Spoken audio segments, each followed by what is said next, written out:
Hello, this is Wayne Rivers at the Family Business Institute. Thanks for tuning in. Please give us the benefit of your thinking in the comments section below, and click on our social media icons also. Thanks for doing that. This week I want to talk about Queen Elizabeth. Who better to talk about the royal family than me, right? Now I want to talk about Queen Elizabeth's succession plan. So in July of 2019, I saw this headline the other day. This royal expert, we don't have those here, but this royal expert observer predicts that in 2 years' time, Queen Elizabeth is going to set aside her crown and push most of the duties of the crown over to her son, Prince Charles.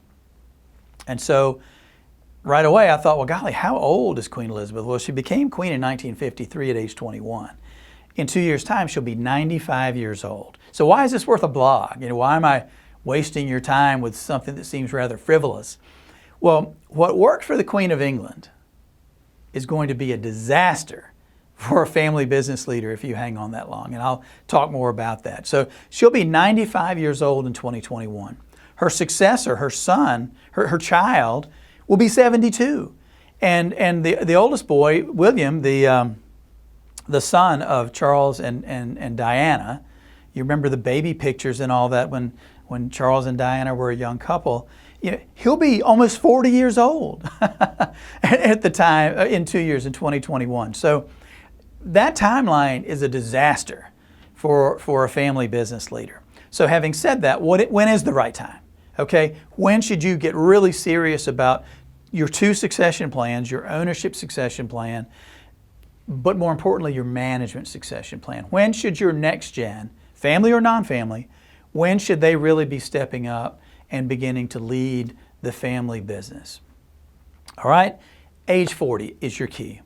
When your next gen leaders, your high potential people are reaching age 40, sons, daughters, non-family, it doesn't matter.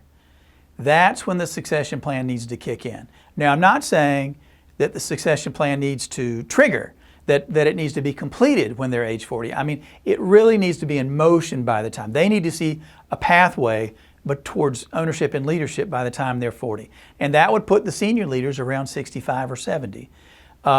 What's the right timeline?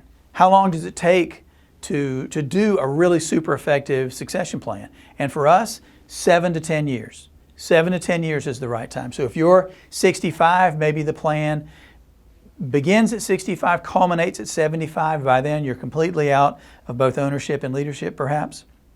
But the timeline is around 7 to 10 years. What if you're already 70 and you don't have 10 years? Well, by gosh, start. Don't wait anymore.